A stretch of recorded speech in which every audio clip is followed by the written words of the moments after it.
আজ ক্লাস 10-এর স্টুডেন্টদের আমি বায়ুমণ্ডল অধ্যায়ের শেষ যে অংশ জোয়ার ভাটা সেটা সম্পর্কে বলব। তো জোয়ার এবং ভাটা কাকে বলে আগে আমরা জেনে নিই। পৃথিবীর ওপর চাঁদ এবং সূর্যের আকর্ষণের ফলে নদী বা সমুদ্রের জলতল যখন বেড়ে যায় তখন আমরা তাকে বলি জোয়ার, এবং জলতল যখন নেমে যায় তখন আমরা বলি ভাটা। এই জলতল বাড়ছে বা কমছে কেন তার পিছনে কারণ আছে, যেটাকে আমরা বলি জোয়ার ভাটার কারণ। সেই জোয়ার ভাটার দুটো কারণে হয়। এক নম্বর হচ্ছে পৃথিবীর ওপর চাঁদ ও সূর্যের আকর্ষণের জন্য হয়, আর একটা হচ্ছে পৃথিবীর আবর্তনজনিত কেন্দ্রাতিক বলের জন্য হয়। তো প্রথম কারণটায় আসি, এখানে আমি ছবিটাও এঁকেছি, তোমরা দেখতে পাচ্ছ। বলছে এই মহাবিশ্বে প্রতিটা বস্তুকে আকর্ষণ করে। তাহলে চাঁদ, পৃথিবী, সূর্য পরস্পরকে আকর্ষণ করছে। এবার দেখা যাক, বলছে পৃথিবীতে চাঁদের আকর্ষণেই সাধারণত জোয়ার ভাটা হয়। কেন? চাঁদ আর সূর্যের যদি তুলনা করা যায় তাহলে দেখতে পাবো যে চাঁদের তুলনায় সূর্য অনেক গুণ বড়, 27.7 কোটি গুণ বড়। ভর হিসেবে যদি দেখি, চাঁদের তুলনায় সূর্য 255 লক্ষ গুণ ভর বেশি। তাহলে চাঁদের আকর্ষণে কেন জোয়ার ভাটা হচ্ছে?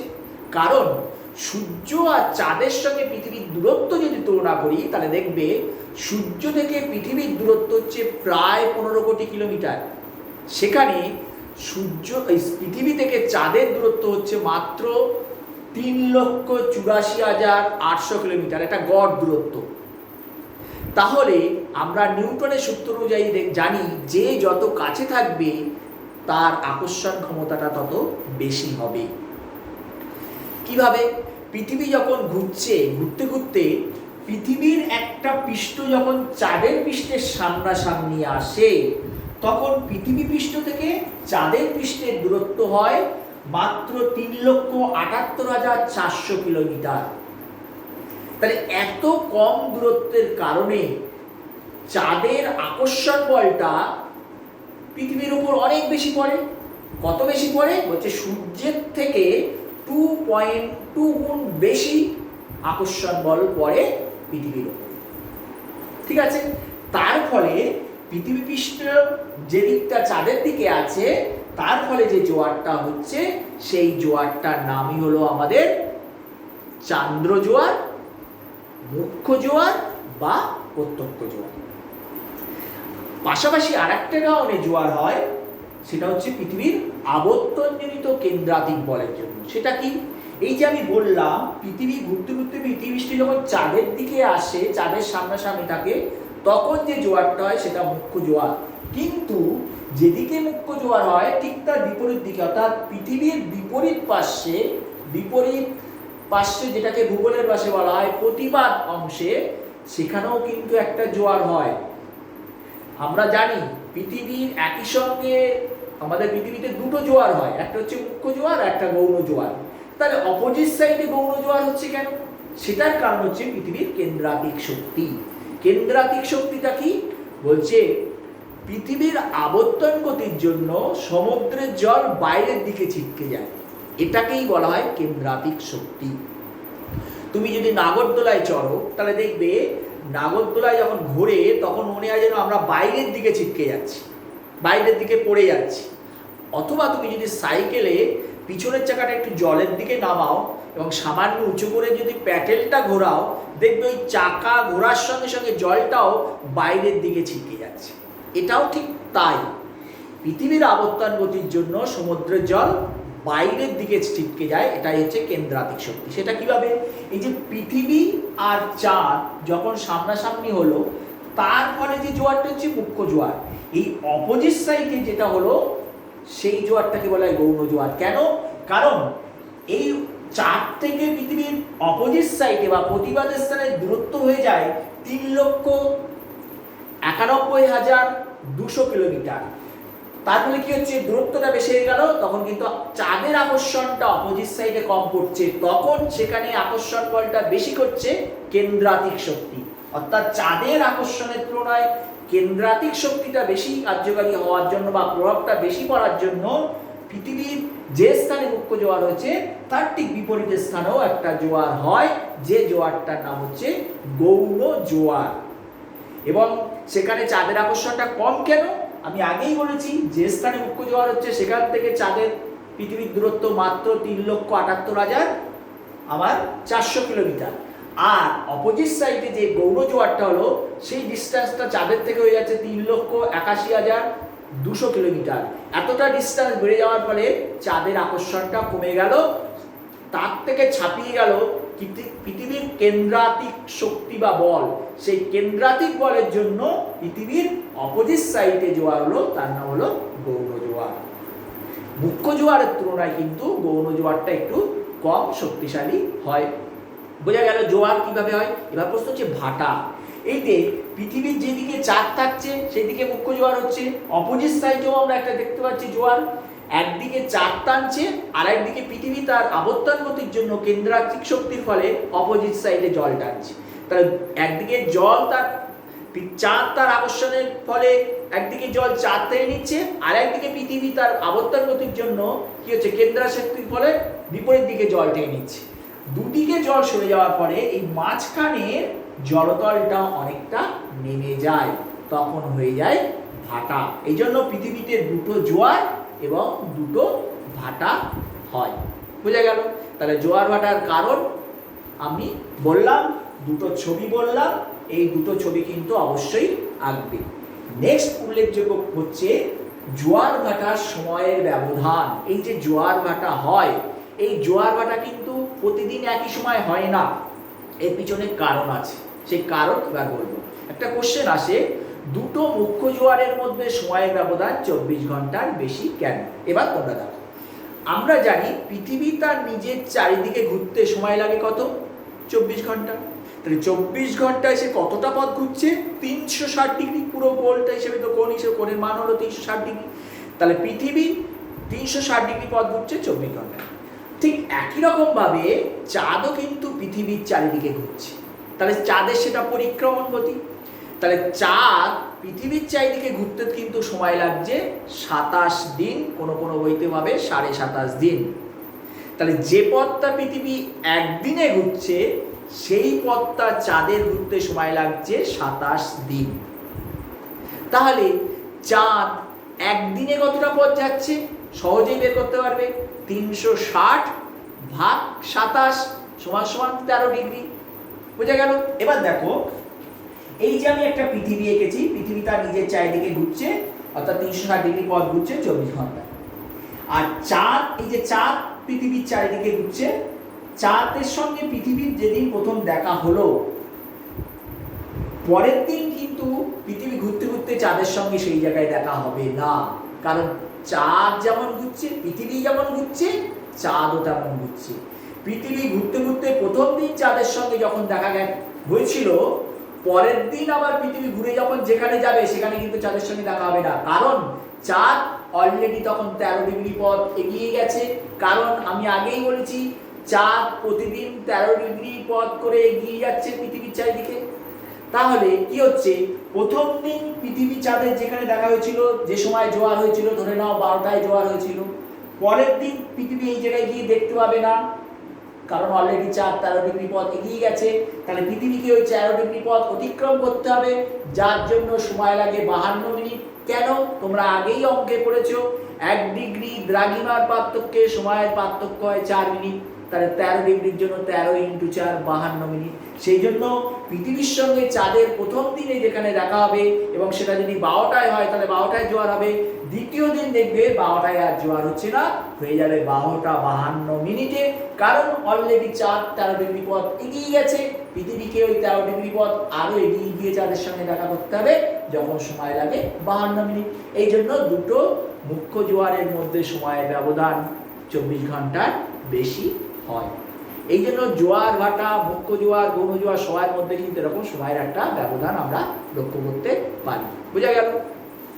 নেক্সট হচ্ছে সিজিগি অবস্থান, ভরা কোটাল আর মরা কোটাল, খুব ভাইটাল। প্রথমে আসি সিজিগি কাকে বলে। চাঁদ, সূর্য, পৃথিবী যখন একই সরলরেখায় থাকে তখন তাকে আমরা বলি সিজিগি। বোঝা গেল? সিজিগির কিন্তু দুটো অবস্থান হয়, একটা হচ্ছে সংযোগ অবস্থান আর একটা হচ্ছে প্রতিযোগ অবস্থান। কখন সংযোগ কখন প্রতিযোগ? দেখো বলছে পৃথিবী যখন এক সাইডে থাকবে, তারপরে চাঁদ, তারপরে সূর্য, অর্থাৎ পৃথিবী, চাঁদ, সূর্য যখন এইভাবে সরলরেখায় অবস্থান করবে তখন এটাকে বলা হবে সংযোগ অবস্থা। আর পৃথিবী যখন মাঝখানে থাকবে, এক পাশে চাঁদ এক পাশে সূর্য থাকবে, তখন যে অবস্থানটা হবে তখন বলা হবে প্রতিযোগ অবস্থা। দুটো অবস্থায় কিন্তু চাঁদ, পৃথিবী, সূর্য একই সরলরেখায় আছে। দুটো অবস্থাকেই আমরা বলি সিজিগি, যার সিজিগি শব্দের অর্থ হলো যোগসূত্র রচনা করা। এখন সিজিগির অবস্থানটা চেঞ্জ হচ্ছে, পৃথিবী কখনো এক সাইডে চলে আসছে, পৃথিবী কখনো মাঝখানে চলে আসছে। সেই জন্য যখন পৃথিবী এক সাইডে, তারপর চাঁদ, তারপর সূর্য, তখন সেই সিজিগির অবস্থানটাকে বলা হচ্ছে সংযোগ অবস্থা। আর পৃথিবী যখন মাঝখানে আসছে, চাঁদ আর সূর্য দুই সাইডে হয়ে যাচ্ছে, তখন সেই সিজিগির অবস্থানকে বলা হচ্ছে প্রতিযোগ অবস্থা। এই সংযোগ আর প্রতিযোগ অবস্থার উপরে নির্ভর করে আমাদের কিন্তু ভরা কোটাল হয়। কিরকম বলছে, যখন সংযোগ অবস্থায় থাকে, অর্থাৎ পৃথিবী এক সাইডে, তারপরে চাঁদ, তারপরে সূর্য, এই অবস্থানের ফলে চাঁদ আর সূর্যের মিলিত আকর্ষণ একসঙ্গে পৃথিবীর উপর পড়ে, এর ফলে যে জোয়ারটা হয় সেটাকে বলা হয় ভরা কোটাল। এবং এটা অমাবস্যা তিথিতে হয়। অমাবস্যা তিথিতে চাঁদ, সূর্য, পৃথিবী এক সরলরেখায় থাকে, কিন্তু সেই সরলরেখার অবস্থাটা কেমন হয়? পৃথিবী, চাঁদ এবং সূর্য, যেটাকে বলা হয় সংযোগ অবস্থা। এই সময় যে জোয়ারটা হয় সেটাকে বলা হয় অমাবস্যার জোয়ার বা অমাবস্যার ভরা কোটাল। আর পৃথিবী যখন মাঝখানে থাকে, চাঁদ এক সাইডে, সূর্য আর এক সাইডে, এর ফলেও কিন্তু ভরা কোটাল হয়।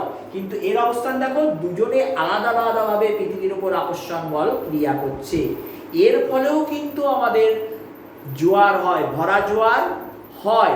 সেটাকে বলা হয় পূর্ণিমার ভরা জোয়ার বা পূর্ণিমার ভরা কোটাল। মনে রাখবে, পূর্ণিমা এবং অমাবস্যার ভরা কোটাল দুটোই ভয়ঙ্কর, কিন্তু অমাবস্যার ভরা কোটালটা কিন্তু বেশি ভরা, বেশি শক্তিশালী। তাহলে পূর্ণিমার ভরা কোটালটা হয় যেটা হচ্ছে প্রতিযোগ অবস্থায়, এবং অমাবস্যার ভরা কোটালের জলতল প্রায় 20% বৃদ্ধি পায় পূর্ণিমার ভরা কোটালের তুলনায়। কোশ্চেন আসে, পূর্ণিমার ভরা জোয়ার বা ভরা কোটালের তুলনায় অমাবস্যার জোয়ার বা ভরা কোটাল বেশি শক্তিশালী কেন? তাহলে তোমাদের এই বলে দিলাম। নেক্সট যেটা হচ্ছে অ্যাপোজি জোয়ার আর পেরিজি জোয়ার কাকে বলে? চাঁদ আর পৃথিবীর মধ্যে, চাঁদ আর পৃথিবীর মধ্যে, এই যে পৃথিবী এবং চাঁদ এর মধ্যে যদি দূরত্ব হয় 4,07,000 কিলোমিটার, তাহলে সেই সময় যে জোয়ারটা হবে সেটা হবে অ্যাপোজি জোয়ার। আর চাঁদ আর পৃথিবী, এই যে পৃথিবী আর চাঁদের মধ্যে যখন দূরত্ব হবে 3,56,000 কিলোমিটার, তখন যে জোয়ারটা হবে তখন হবে পেরিজি জোয়ার। তাহলে তোমরা এখান থেকে বুঝতে পারছো পেরিজি জোয়ারটা কিন্তু বেশি শক্তিশালী, কারণ পেরিজি জোয়ারটা একটু অ্যাপোজি জোয়ারের তুলনায় চাঁদ এবং পৃথিবীর মধ্যে ডিস্টেন্সটা কম হয়। বুঝা গেল? এবার যেটা আসছি সেটা হচ্ছে মরা কোটাল। এই যে সিজিগি অবস্থানের সঙ্গে মরা কোটালের একটা সম্পর্ক আছে। সেটা কি বলছে? চাঁদ, পৃথিবী আর সূর্য, চাঁদ, পৃথিবী আর সূর্য যখন সমকোণে অবস্থান করে তখন যে জোয়ার হয় সেটাকে বলা হয় আমার মরা কোটাল বা মরা জোয়ার। আগের ক্ষেত্রে কি হয়েছিল? চাঁদ, পৃথিবী, সূর্য একই সরলরেখায় ছিল, তখন যে জোয়ারটা হচ্ছিল সেটা হচ্ছে ভরা জোয়ার বা ভরা কোটাল। সেটা দুটো অবস্থানে হচ্ছিল, একটা সংযোগ অবস্থানে, একটা প্রতিযোগ অবস্থানে। আর মরা কোটালটা কি হচ্ছে? চাঁদ, পৃথিবী, সূর্য দেখো একটা সমকোণে অবস্থান করছে, তার ফলে যে জোয়ার হচ্ছে তার ফলে সেটাকে বলা হচ্ছে মরা কোটাল। ঠিক আছে? এবং এটা কখন হয়? শুক্লপক্ষ ও কৃষ্ণপক্ষের অষ্টমী তিথিতে এই চাঁদ, পৃথিবী, সূর্য সমকোণে অবস্থান করে। সাধারণত এই জোয়ারটা একটু কমজোরি হয়, এটা বোঝা গেল। নেক্সট হচ্ছে বান ডাকা কি। যখন ভরা কোটাল চলে, বিশেষ করে আমাদের এই হুগলি নদীতে এখন গেলে কিন্তু ভরা কোটাল দেখা যায়, বর্ষাকালে এটা বেশি ভয়ঙ্কর হয়। বলছে ভরা কোটালের ফলে সমুদ্রের জলতলটা অনেকটা বৃদ্ধি পায়। তখন কি হয়, অতিরিক্ত জলটা নদীর মোহনা দিয়ে অর্থাৎ বিপরীত পথ দিয়ে নদী খাত দিয়ে উৎসের দিকে প্রবল বেগে জলোচ্ছ্বাস ঘটে, এটাকেই বলা হয় বান ডাকা। তাহলে আবার বলছি, ভরা কোটালের সময় সমুদ্রের অতিরিক্ত জল নদীর মোহনা দিয়ে যখন নদী খাত বরাবর উৎসের দিকে প্রবল জলোচ্ছ্বাস ঘটে বা প্রবাহিত হয়, তখন আমরা বলি বান ডাকা। এটা আমাদের ভাগীরথী হুগলি নদীতে হয়, তেমনি ইয়াংসিকিয়াং নদীর অববাহিক নদীতে দেখা যায়, আমাজন নদীতেও দেখা যায়। আমাজন নদীর অববাহিকার অঞ্চলের অধিবাসীরা আমরা যেটাকে বলি বান ডাকা, ওরা সেটাকে বলা হয় পোরোরোকাস। আমাজন অববাহিকার অধিবাসীরা বান ডাকাটাকে বলা হয় পোরোরোকাস, ওদের স্থানীয় ভাষায় এটা বলে। বুঝা গেছে? আর এই বান ডাকা না, আর একটা কথা টার্ম আছে, সারাসারির বান বলে। সারাসারির বানটা কি বলছে, যখন একটা ভয়ঙ্কর বান আসে, যে বানটা দুটো পূর্ণবয়স্ক ষাঁড়ের মধ্যে লড়াই করলে যে গর্জনটা হয়, সেটাকেই বলা হয় সারাসারির বান। অর্থাৎ পূর্ণবয়স্ক ষাঁড়ের লড়াইয়ের সময় যে গর্জনটা হয়, ওই বানে সেই গর্জনটা হয় বলে অনেক সময় সেটাকে সারাসারির বানের সঙ্গে তুলনা করা হয়। ওই দুটো ষাঁড়ের লড়াইয়ের সঙ্গে তুলনা করে সারাসারির বান বলা হয়। তাহলে বান ডাকা, এবার প্রশ্ন হচ্ছে সব নদীতে কিন্তু বান ডাকে না। কারণ কি বলছে, যে নদীর মোহনাটা যত বেশি ফানেল সেভ হবে, এক, আর মোহনার কাছে যদি বালু চড়ার পরিমাণটা বেশি থাকে, প্লাস যে নদীতে প্রচুর পরিমাণে জলোচ্ছ্বাস বা স্রোতের বেগ খুব বেশি থাকে, সেই সমস্ত নদীতে কিন্তু বান ডাকা ভালো হয়। তাহলে বান ডাকাটা বোঝা গেল। এবার লাস্ট হচ্ছে জোয়ার ভাটার ফলাফল। শোনো, জোয়ার ভাটার কিন্তু আমাদের ফলাফলের মধ্যে সুফলও আছে, কুফলও আছে। সুফল কি, এই যে জোয়ারের ফলে নদীর জল বেড়ে যাচ্ছে বা সমুদ্রের জল বেড়ে যাওয়ার ফলে কি হয়, আমাদের বড় বড় জাহাজ বা নৌকা চলাচলে সুবিধা হয়। জোয়ার ভাটা আছে বলে মাঝিদের জীবনে বৈচিত্র্য আছে। জোয়ার ভাটার ফলে প্রচুর পরিমাণে মাছের প্রবেশ ঘটে। জোয়ার ভাটার জন্য কিন্তু যে সমস্ত উচ্চকাংশে নদীগুলো বরফ হওয়ার সম্ভাবনা থাকে, সেগুলো জোয়ারের ফলে কিন্তু জল আর শীতকালে জমতে পারে না, মানে বরফ হতে পারে না। এগুলো কিন্তু আমাদের সুবিধা।